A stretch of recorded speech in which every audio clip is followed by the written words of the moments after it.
Bonjour à tous et bienvenue sur Camélico.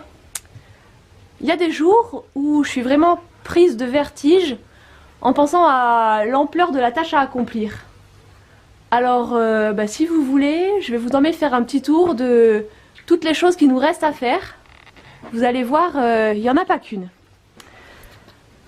Alors la première des choses, ça va être un gros chantier je pense, puisque l'été prochain il va falloir que nous refassions l'enduit de finition de l'atelier.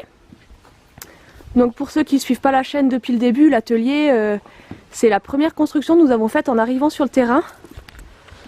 Pour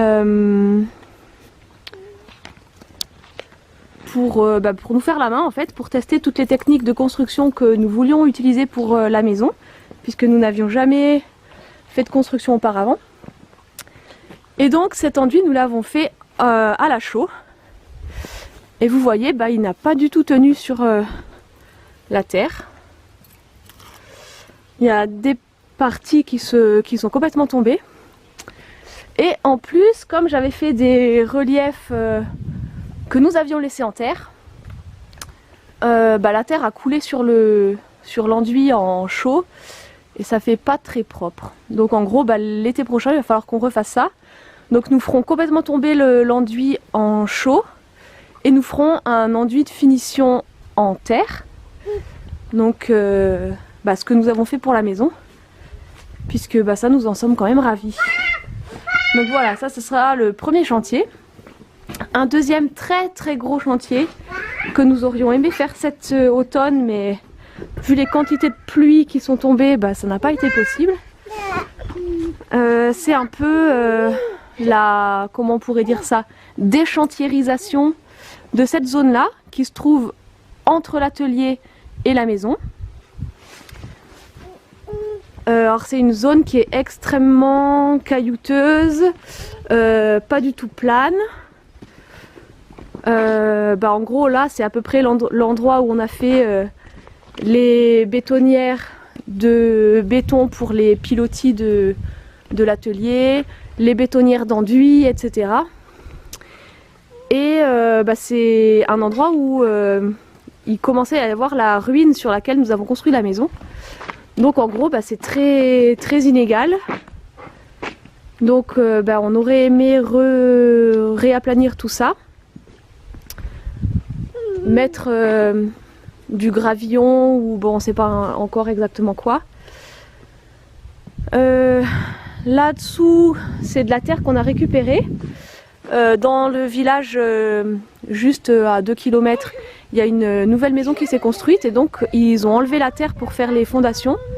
Et du coup nous on a récupéré cette terre là et j'aimerais en gros la répartir ici là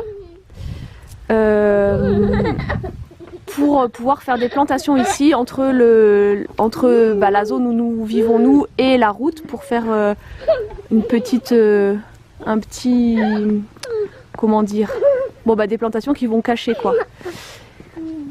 Il faudrait aussi terminer le mur en pierre sèche qui est commencé là et qui entoure en gros le tuyau qui descend du toit par la gouttière et qui récupère l'eau de pluie et qui va l'emmener jusque dans la cuve qui est enterrée ici.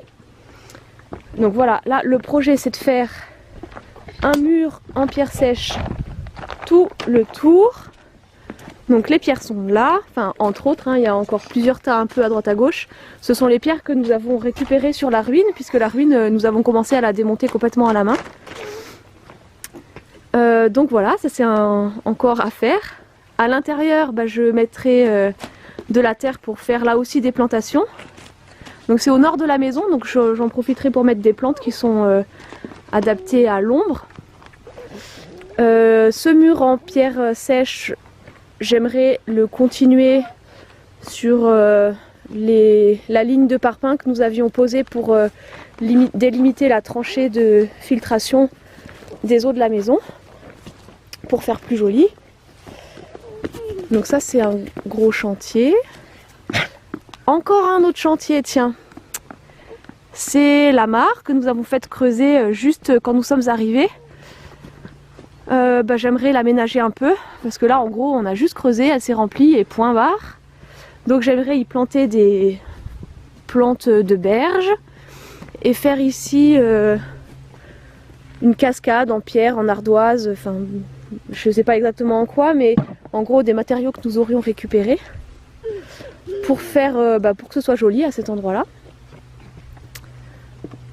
Qu'est-ce qu'il y a encore à faire? Ah bah tiens, en parlant de ruissellement et de pluie, attention les filles. Quand nous avons creusé la fouille pour y enterrer la cuve de récupération d'eau de pluie, la fouille s'est immédiatement remplie d'eau. Mais alors c'était vraiment impressionnant, hein, c'était très très rapide. Du coup, nous avons en vitesse été acheter un drain que nous avons posé et donc qui s'en va par ici et qui arrive par là. Alors ça c'est le bazar puisque on en profite pour nettoyer les seaux etc par ici. Voilà. Alors voilà, et donc ça coule comme ça sans discontinuer. Même cet été, au plus fort de la sécheresse et de la canicule, ça continue à couler. Un peu moins fort, mais ça n'a jamais tari, pas un seul jour. Donc ce serait bête de ne pas en profiter. Donc voilà, là aussi j'aimerais faire plusieurs petits bassins qui descendraient jusque dans cette zone un peu humide et marécageuse qui se trouve sous la mare et qui est en gros le trop-plein de la mare. Et en parlant de mare, il y a la deuxième mare, celle que nous avons creusée cet été en juin.